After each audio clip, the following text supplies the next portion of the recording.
Okay, welcome everyone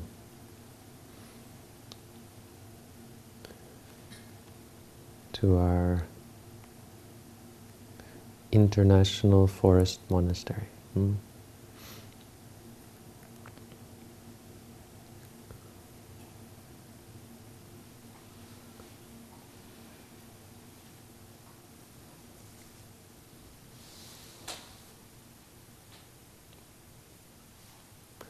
The idea of nature in Buddhism is an interesting one.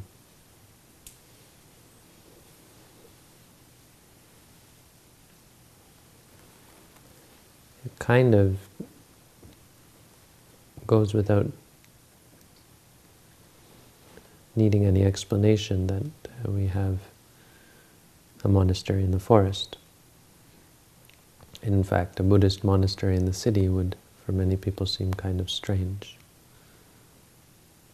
If you know anything about Buddhism, you'd think, well, of course a monastery should be in the forest. There's reasons for that, or reasons why people would think that. Because the Buddha was enlightened under a tree. He became a Buddha at the foot of a tree. It's very much in the tradition. The Bodhi tree is one of the 4 things that we actually remember as Buddhists. And if you've ever been to Bodh Gaya, you can understand how important the Bodhi tree is as a symbol. And as a result, the forest, or the natural surrounding, nature. So the Bodhisattva was born under a tree, he became a Buddha under a tree. He first taught in a deer park, which used to be a forest, but is now lawn, just grass. But they did import some deer in the recent past and make it like a deer park.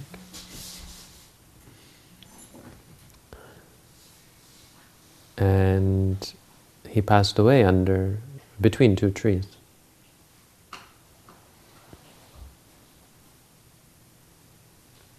Now this actually has a lot to do with his own,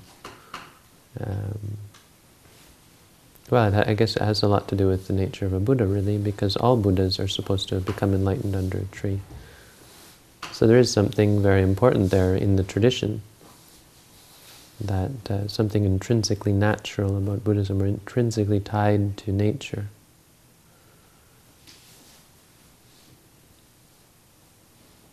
And of course there are other obvious reasons. The more obvious reasons, I think, are, well, you're meditating. What would you want to do meditation in the city for? Surrounded by unnatural things, surrounded by chaos, by stress, by sensuality. And people were saying on the way to the Dharma Center, no, it wasn't the Dharma Center, on the way to Yoga North, where we had this insight meditation group. And they have an insight meditation group, meets every Sunday. And someone said there, I think, driving on no, it was at the Dharma Center. Someone said, driving here, I saw all these signboards. Buy this, you need this. You would be so much better if you had this. I didn't have that.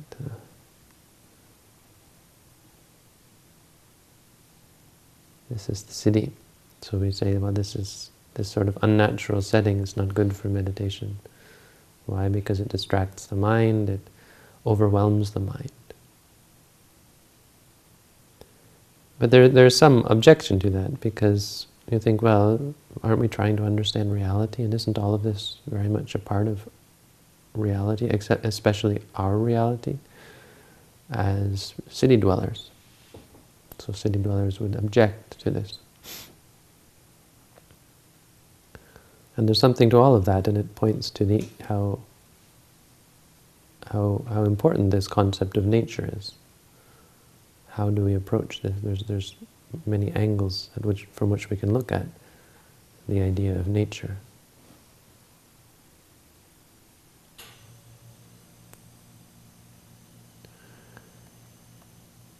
So some people are actually quite passionate about nature. They say, getting back to nature. The best thing is getting back to nature. My parents grew up in Sudbury, this city. Oh, you Canadians, you know where Sudbury is, no? Sudbury is in northern Ontario, Canada. Mining town. It's a mining city. And so they decided to get back to nature. And so they got 200 acres of forest and set up a farm and had chickens and sheep and even a few donkeys. One cow, one pig they had. They had a farm, lots of animals and a lot of killing as well on the farm. I used to watch chickens run around with their heads cut off. They actually do. Yeah. So getting back to nature,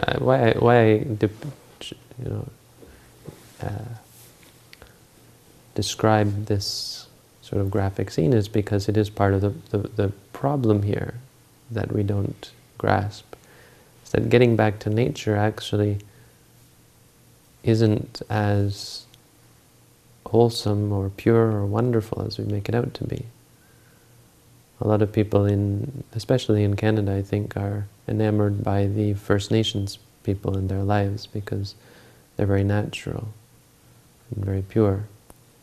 And so the First Nations people believe that actually the deer are presenting themselves to be killed by the hunters.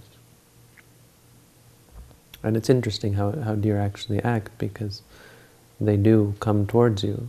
I remember when I was young hunting deer, and they do. When they first hear you, they walk towards you.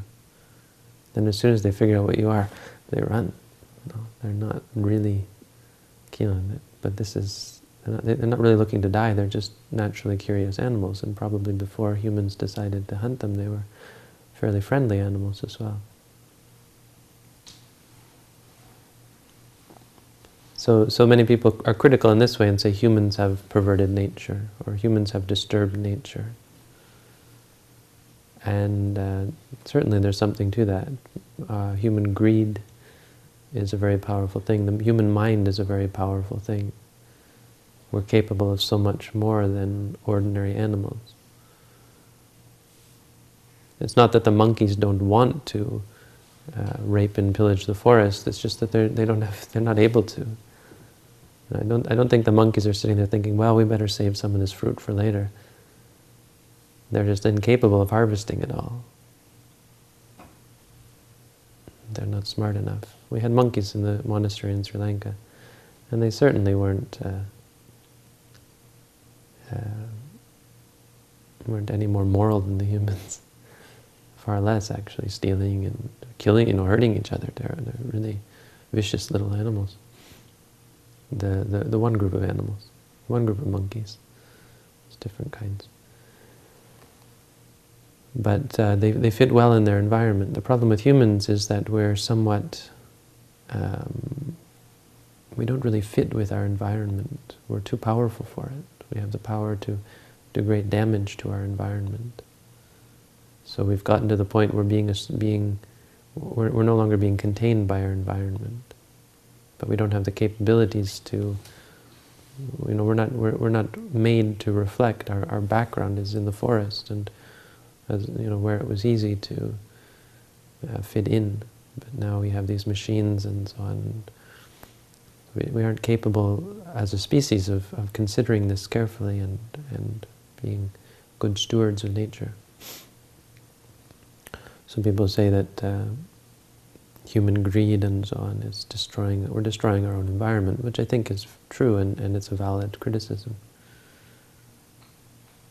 So people talk about, for this reason, getting back to nature.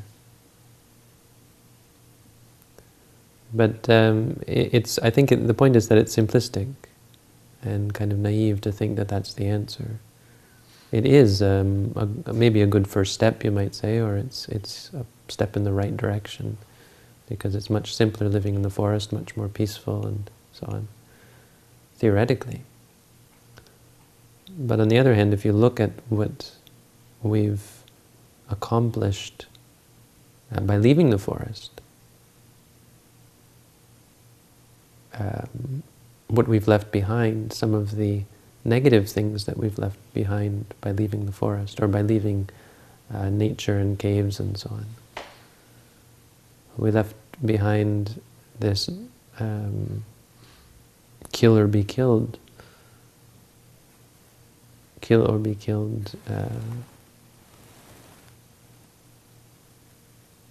lifestyle, predator-prey, hunter and hunted. If you look at how nature works, we say it's very natural, right? So the lion kills the zebra. This is natural. There's nothing wrong with that. They say, why? Because it's natural.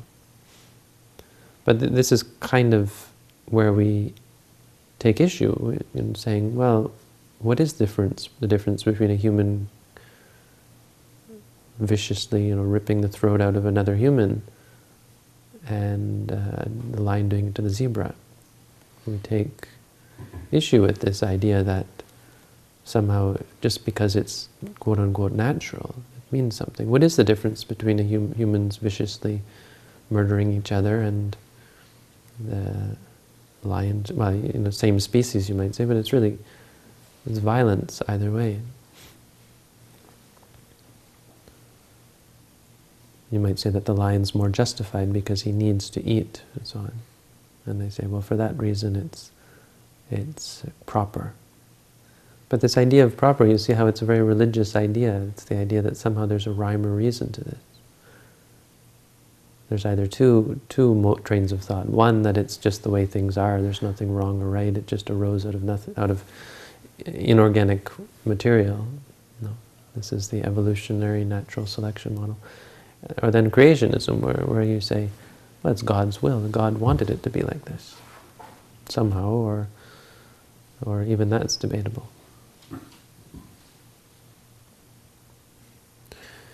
But we don't have to be theoretical or think about where did it all come from. We just have to look at what it's doing, what it does to these beings. This is the difference with nature in Buddhism is deeper than just trees and grass and wild animals. Nature is somewhat similar to the scientific concept of nature, or physics, for example. Nature is what really exists.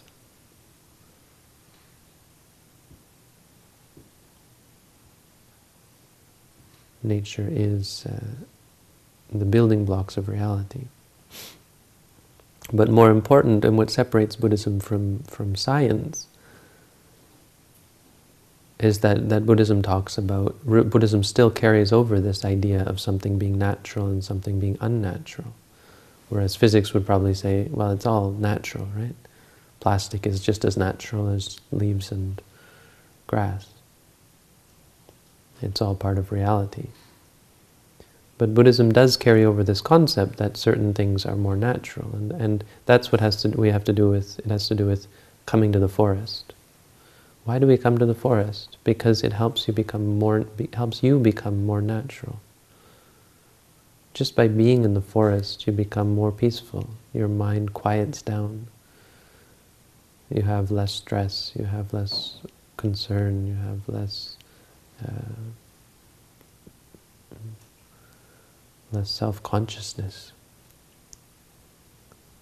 less fear.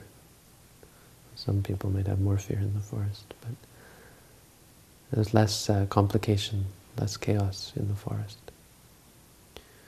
Coming to the forest is coming to something that is simple, familiar. It is something that is comfortable for the human psyche. Whereas the complexity of the city is uncomfortable, it's stressful, it's jarring. So that really is why the forest is most useful, because it helps us become more natural.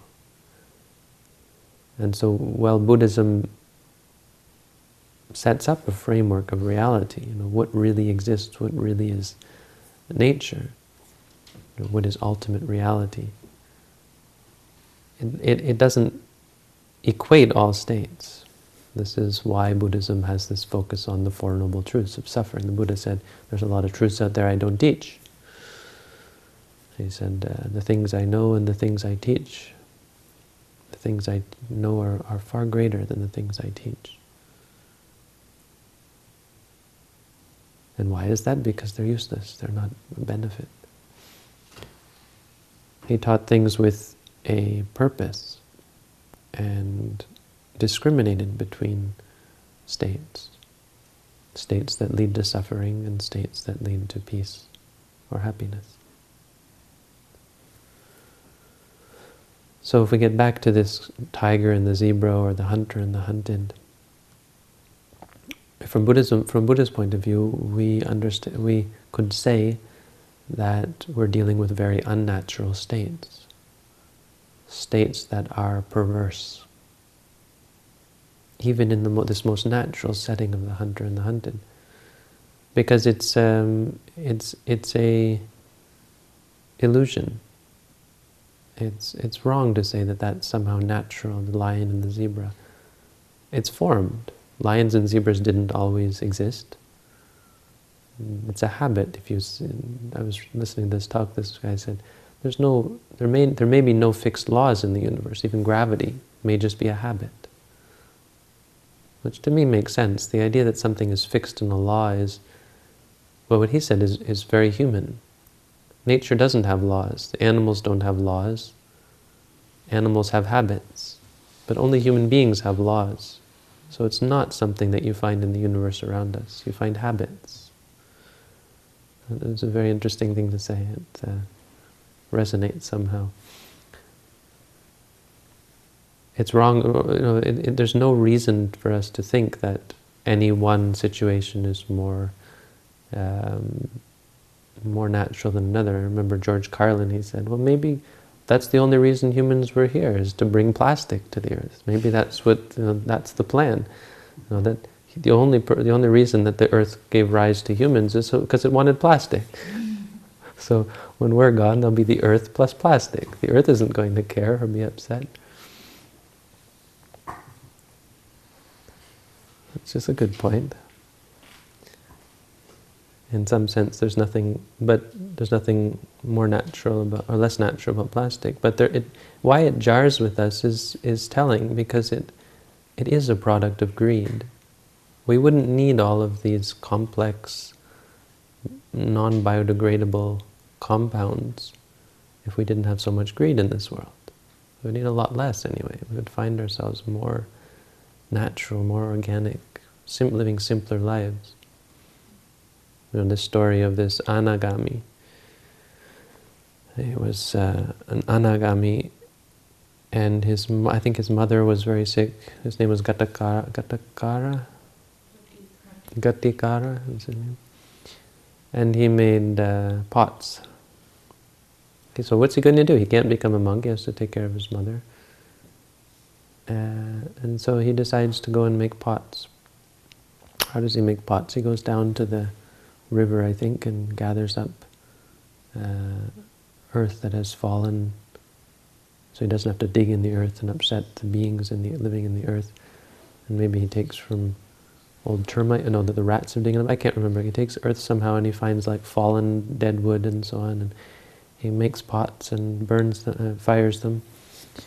And then he sits by the side of the road and he sells his pots. And how does he sell his pots? People walk by and say, oh, that's a nice pot, how much is that? He says, well, leave me some beans or rice or whatever you think it's worth, whatever you like. This was an anagami, you see. He had no greed, no anger.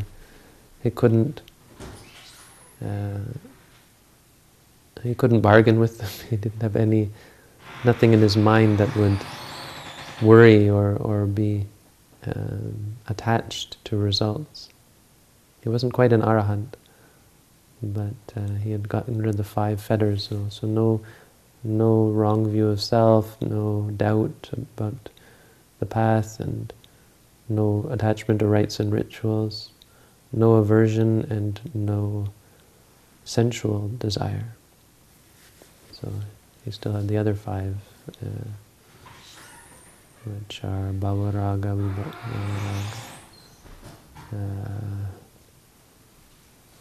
mana, uddacca, and avijja. No, avijja. Okay, I think that's the 5. I'm not going to go for it. 5 he had. So he lived a very natural life. He lived a very simple life. He was able to be content with living this sort of a life that was free from all of the complications that we find in modern day. Because he was a much more natural person. His mind was in a much more natural state. And this is, I think, important to understand. So people say, what's wrong with anger, what's wrong with greed? We really do think or see or believe or experience through our practice that these things are unnatural. They're like a snake skin that has to be shrugged off.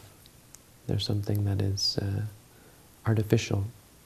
You might even say artificial. They're not really intrinsic to the mind. The Buddha said the mind is Pabasarang idang bhikkhave cittang. This mind is radiant, O monks.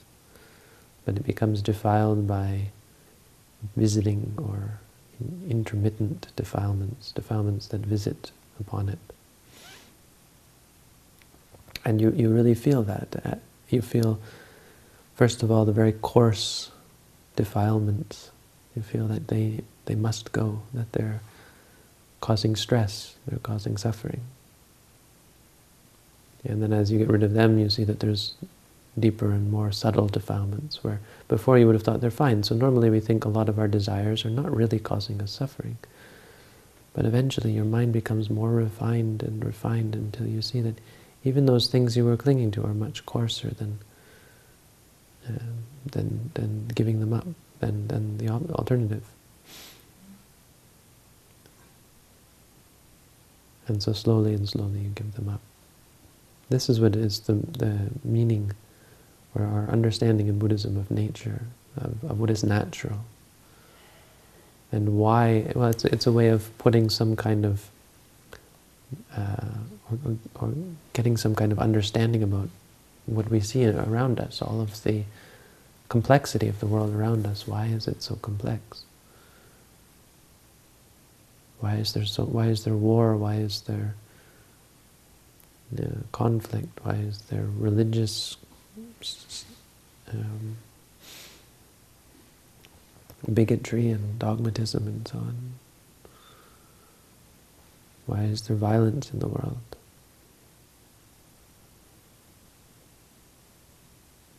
If we're not careful, we might think these things are natural, or many people do have this kind of paradigm of seeing it all as natural. In fact, if you take a materialist stance, you would kind of have to say that things like rape and murder are natural. There's really nothing unnatural about them. You don't have a clear framework in which to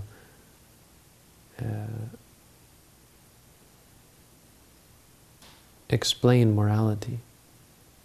There's nothing on which to base it. Unless you accept the existence of the mind and study the mind. Because as soon as you study the mind, it becomes perfectly clear. It's not dogmatic, it's not based on blind faith. You really see, oh, I'm causing myself suffering with these things. All of the things that cause violence and conflict and suffering in the world, all of them are based on the mind, based on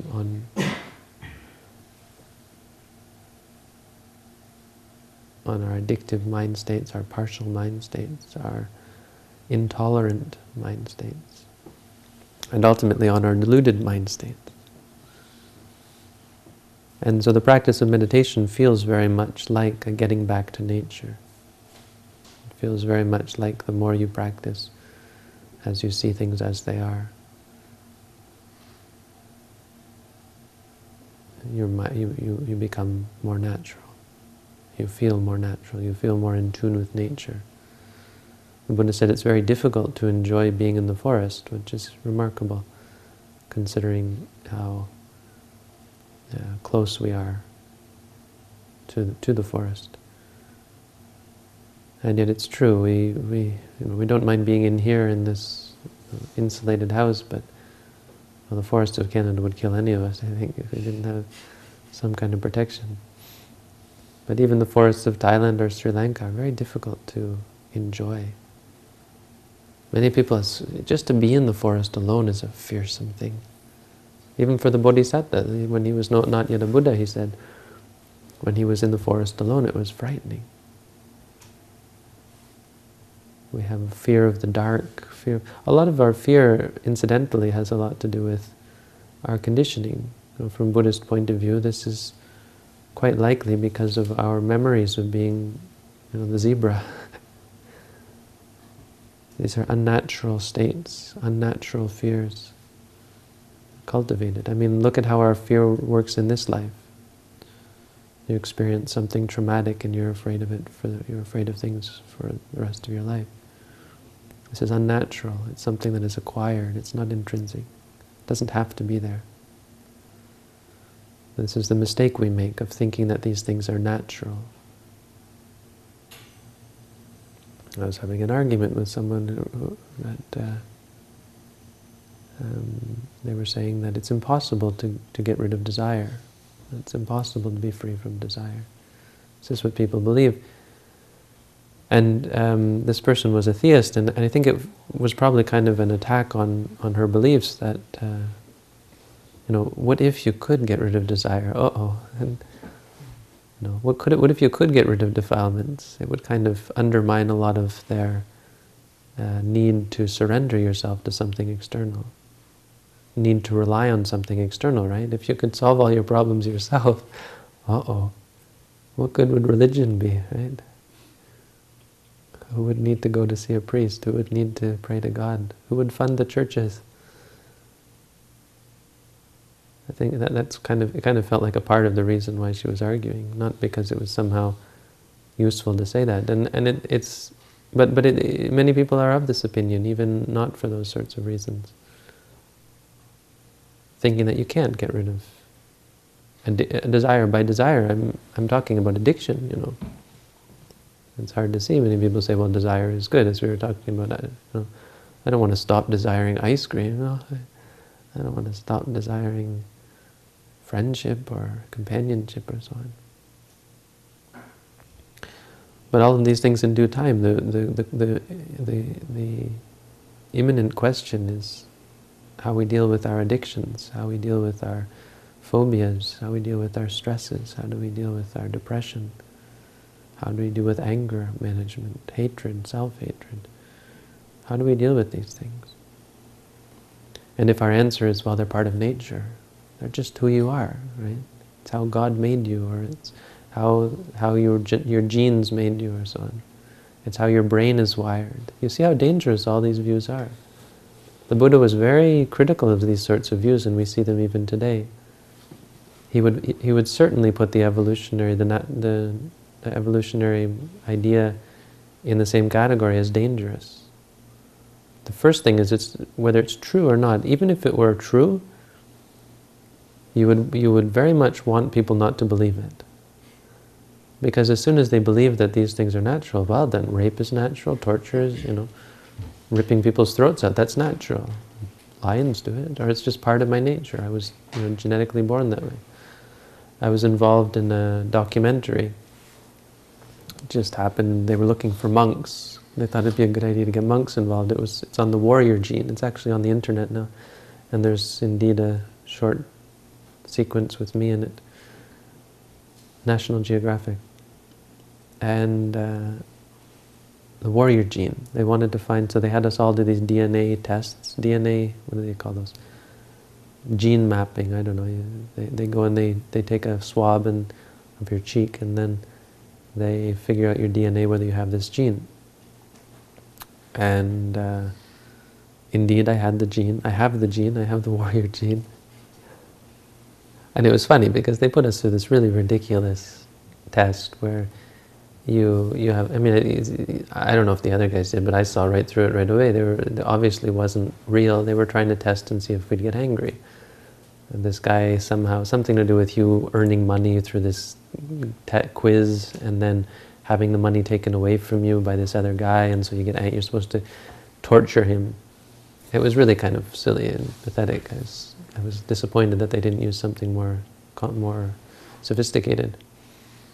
But they said, so would you like to inflict pain on this guy? I mean, you're loud noise is what it is. You can turn this dial and he has to hear a very, very loud noise. And would you like to? You have to pay some money to do it or something like that. And I said, no. I just smiled at them. I said, no, I'm fine. I mean, it was kind of easy for me because I don't touch money. I wasn't going to... So in the end, they were going to give me this money to take away. And I was like, no, really, I don't. I'm not... So kind of foiled the whole plan, really. So, it wasn't very impressive in the sense that I wasn't getting angry. It was kind of like, oh, well, money's probably the wrong thing to try to entice me with because I can't take it anyway. But... The question, of course, that they're asking is whether you can find some trend, whether these people are all inordinately or exceptionally inclined towards conflict because of this gene. It was highly controversial, and in fact it's probably been disproved. It's kind of a silly theory. This gene probably doesn't do what they say it does, but there was some research that showed that people who have this gene, 1 in 3 males have this gene, and males that have this gene may be more inclined towards violence and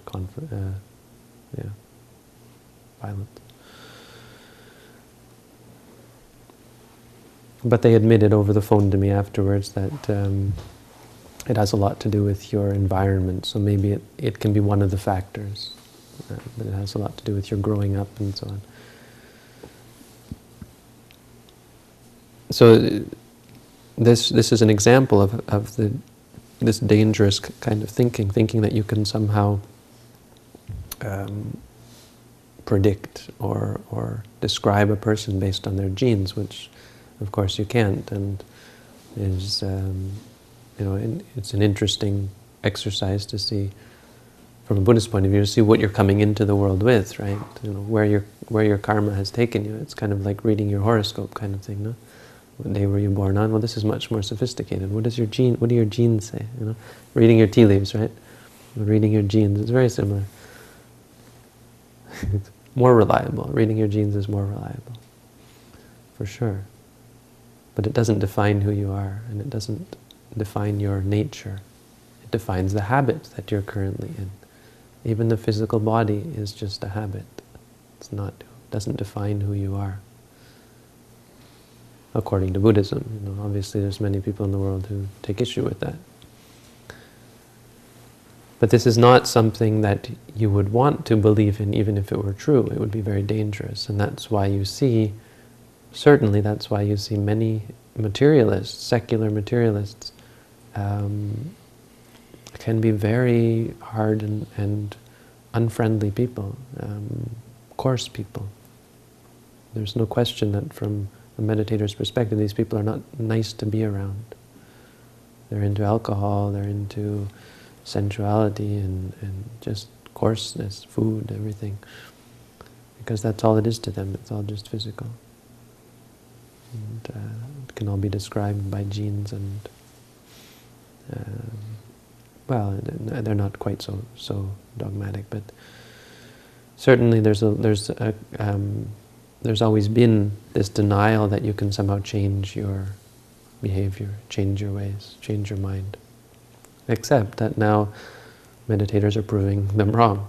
So they're hooking themselves up to these machines and showing that, see, I've been meditating for 10 years, look what I've done to my brain. The brain is quite plastic, the physical is quite plastic. You can change it, you can alter it. So based on this theory, based on this concept of being able to change things, being able to affect things, Buddhism takes a very specific role, a specific path in terms of changing who we are. Now, I mean, everyone really, even materialists will say you can change who you are, right? You can choose you want to be this or be that. No, actually many people say it's not. It's all determined, or it's deterministic, or there is no free will, etc. But people in a conventional sense say, you can do this to be successful. If you work hard, you'll be successful in life, and so on. So Buddhism takes this route of becoming more natural. I think that's a very good way of putting it. Looking inside and untying the knots. If you compare a knot and a thread, or a knot and a rope, there's something about the rope without the knot that is more natural. It's in its natural state. And this is very similar to the nature of the mind. That being successful in life, or marriage, or society, or however, is still dealing with knots. It's still dealing with conventions. It's still dealing with artifices, constructs, sankharas, what we call them in Pali, if you know this word. So there's a sort of a deconstruction that goes on in Buddhism. We pull this all apart and we look at it from the point of view of ultimate reality. And so we come back to nature. They're very much, there's these two concepts, or two definitions of nature, are very much related, you see. On the one hand, we're talking about becoming more natural, right? And on the other hand, we're talking about what is nature? What is nature composed of? What is real? What is reality? And they're very much interlinked. It's kind of in a wonderful way, because it could have been any other way, theoretically, or you could dream up a universe theoretically that is in any way, but that is otherwise. But the wonderful thing about this universe that shows that it makes perfect sense, it's just how you would expect it, is that the more you understand nature, the more natural you become. The closer you come to interacting with things as they are, the more natural you become. I mean, that's really what it is once you see things as they are, you react appropriately. Clinging to things is not the appropriate response to them. Why? Because the thing itself doesn't exist. The reality is the experience, something arising and ceasing. It's not a theoretical dogma, it's something that's quite practical and quite useful. Even if it were false, which it's not, it would be the best way to approach things. If you say, well, there's two ways of looking at it. You can look at it as experiences arising and ceasing, or you can look at it as a big bowl of cherries, or a bowl of ice cream, let's say. So you can say, okay, there's a big bowl of ice cream in front of me, or there's seeing, and there's tasting, and there's feeling, and so on. And the question is not which is correct, the question is which is more practical, which is more useful. And in all cases, subtle or coarse, we find that the practical course is seeing things as they are, seeing things from a point of view of experience. In every case of addiction, seeing and understanding the addiction for what it is the correct and the effective method of overcoming the addiction. It is the natural way of overcoming the addiction. It's not hating the addiction or getting upset about the addiction. It's not suppressing the addiction. It's not indulging in the addiction until you become gorged. It's seeing the addiction for what it is and letting it go naturally, untying the knot. Once you see what's really going on. So ice cream, this is why we wouldn't want to do this with ice cream mostly, because well, if I did that I wouldn't like ice cream anymore. But that's really the point, is that our liking is actually unnatural. There's nothing about ice cream that is intrinsically likable. It's only habit that we've gained in the mind, this habit to like ice cream. So whether you want to apply it to ice cream or not, it's not a huge suffering. So as I said, start with what is really causing you suffering. What are the things I'm really addicted to that are really getting in the way of my life, getting in the way of my higher goals and aspirations? What are the things that are causing me negative emotions, like anger and frustration and fear and depression, hatred, self-hatred? What is causing all of this? Again, the wonderful thing about the universe is just seeing it for what it is. Just understanding it is enough to get rid of it. It's really the natural way. The natural way is the answer to our problems. You don't have to fix anything. There's no pill that you take and everything goes away. The only medicine you need is understanding, is knowledge.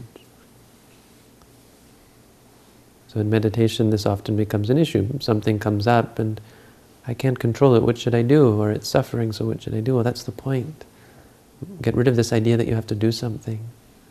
Get rid of this idea that you have to fix something, that you have to make it better, that it has to be different than what it is. Understand it and understand the nature of it. Understand what is really there. There's very little in nature in Buddhism.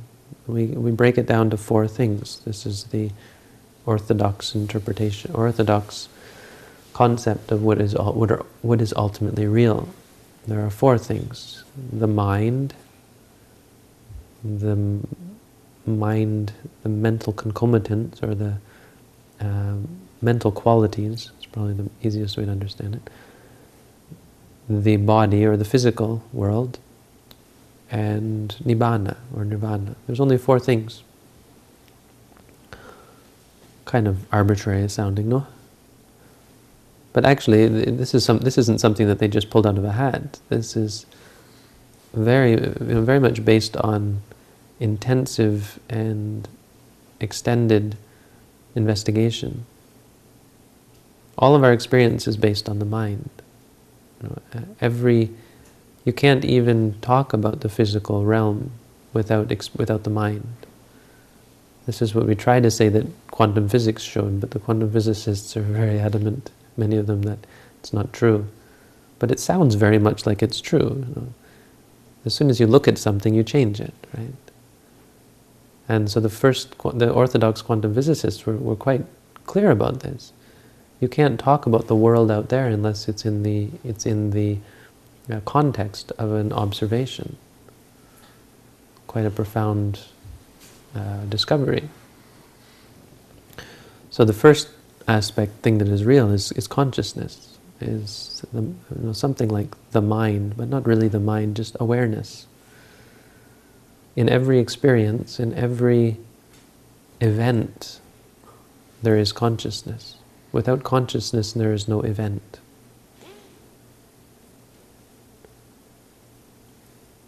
So to think of, well, what about all the stars out there exploding? Is there a mind in there? I don't know. I don't know if there is or not. You might think that maybe there is angels out there, gods out there. If there's mind here in this coarse physical body, why shouldn't there be mind elsewhere in the universe? What is the monopoly in the brain? What's so special about the brain that it creates consciousness? It doesn't appear to create consciousness at all. But there is the awareness no matter what. You couldn't talk about the universe unless you had the awareness. Even if you're talking theoretically about the properties of this cup and this floor and this room, you do so based on your awareness of it. You do so dependent on your consciousness. So this is the basis of everything. This is important because this is how we can start to understand nature. If we think in terms of cups and rooms and so on, we're dealing totally with something that's not real. It arises in the mind. If I start working on this building and thinking, where are we going to put the bathroom, and where are we going to put, what color are we going to paint it, and so on, and fix the leaks and this and that, There's no meditative benefit to this because it's not dealing with reality. The mind is not in a state that is natural. It's not in a natural state, and it's not dealing with nature or dealing with reality. When we focus on the mind, immediately we are, you see. You see how different it is when you start looking at your own mind and seeing what's going on with the mind. You say, oh, it's quite different actually. There's something very real here. The difference between studying the mind and studying architecture is quite profound. Architecture has nothing to do with reality in a way that studying the mind very much does. Because you see stuff. Oh, you see emotions and so on. And so this is the second part. Once you look at the mind, you start to see what's in the mind. You start to understand the qualities of mind. They're not all the same. They're not all in us at the same time, right? We're not always angry, but we sometimes are. So the ordinary way of understanding this is, well, the mind is one big thing, and it's got this stuff in it that moves around and so on. But that's not actually how the Buddhist concept of reality goes. You can't really say that the mind is the thing, because again, you're dealing with something in the mind, this concept. When you say, okay, there is the mind and it's got stuff in it, well, that's just a concept. All the stuff I'm talking to you about is just concept. But when you look at the mind, all you can say is, now there is this, now there is this. And so we don't actually think of these things as entities. They're an aspect of an experience, a momentary experience. When you see, there is seeing. If you like what you see, then it's liking. When you want what you see, you're wanting. When you make intention to get what you see, this is intending. Moment after moment, this is what is really real, really natural. So the mind is made up of many different states, and moreover we see how these two things are working in a very orderly fashion. States don't just arise. It's not like a bowl of marbles where you pick one and you don't know which it's going to be and they're just mixed up. It's not actually like that at all. There's an order to it. So it works like this. You see something, there's a pleasant feeling. Because of the pleasant feeling, there's liking of that. Because of liking, there's a remembering and then wanting of it in the future. And then the wanting comes up later, and so there's the getting of it. And when you get it, you feel happy. You like it, then you want it, and you get it, and you like it, and you want it, and you get it. And this grows. You see there's a very orderly pattern here. And it can be explained by referring to what we call the brain. When you look at the brain, you see how this is all going on. So this is the third aspect of reality, is the physical. The physical seems to be somehow related to the mental. For a lot of people, it's what gives rise to the mental. They think the mind arises in the brain. But again, we're looking at this from quite a different perspective. And whatever we consider to be true, we have to choose which is more useful. And quite clearly, this is far more useful. So when we look at it from this perspective, we see that the mind affects, the brain affects the mind, but the mind also affects the brain. And the rest of the body as well. Our body can affect us in many ways. If someone hits you, you feel pain. If you have bad knees or bad back, it will give rise to mental experiences, mental qualities of liking and disliking and so on. If you feel pleasure, if you see some, this all comes through the filter of the body.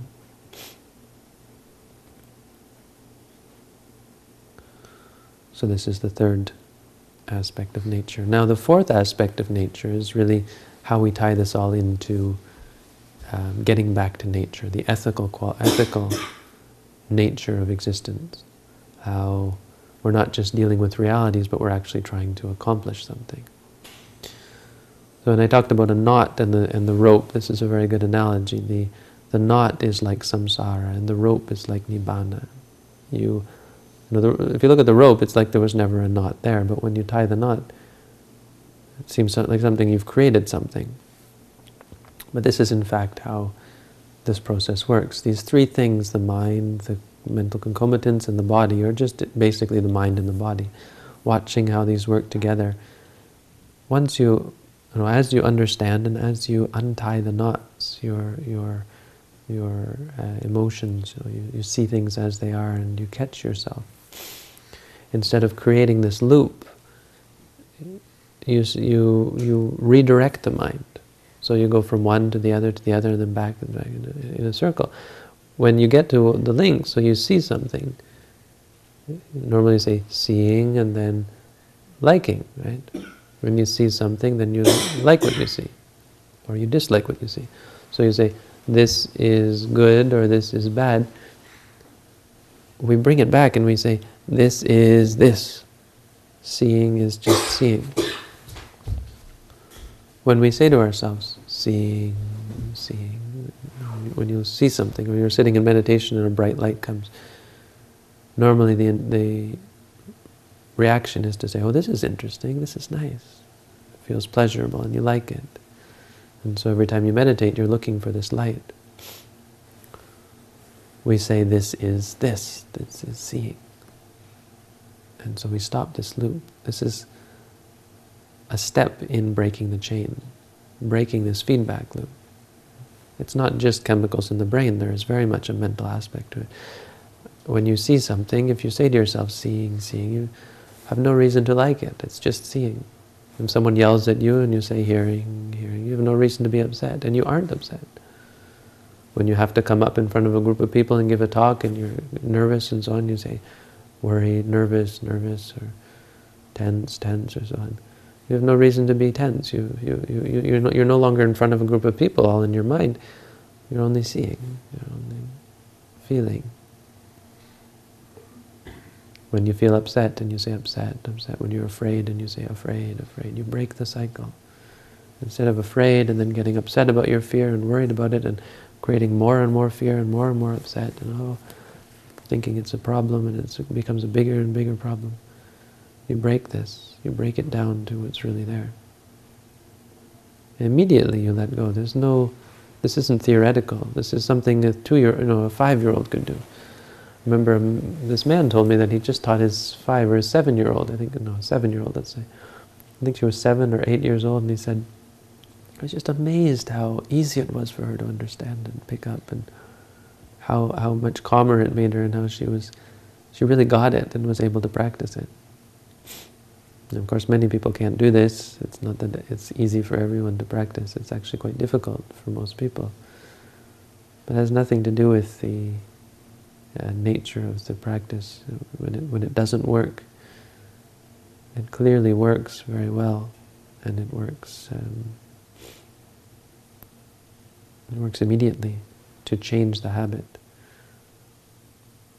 All we need is persistence, patience, and sincerity. If we have many knots inside, this is the other thing, is we're using the mind to fix the mind. So if our mind is broken, it's not going to be a quick fix. You have to fix the mind in order to fix the mind.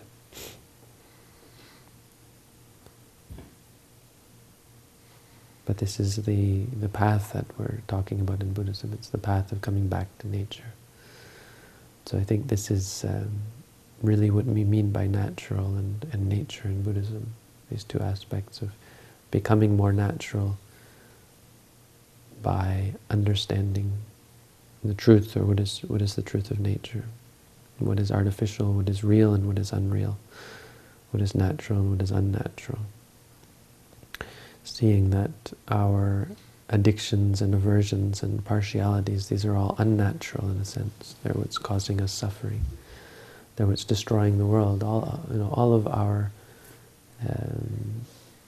conflict in the world, all of the chaos, it can all be traced back to something that is unnatural. And this is why people say this. human beings are very unnatural, or we've created things that are very unnatural. I think this is true, but we have to be careful how we understand it. It doesn't mean going back to the forest and living in caves and hunting buffalo. That's also not yet natural. It's also composed of a lot of unnatural states of addiction and aversion and delusion. You know, what is really natural is everywhere. It's in the cities, it's in the country, it's in everything that we experience. The important thing is to come back and understand reality in terms of experience, because whether you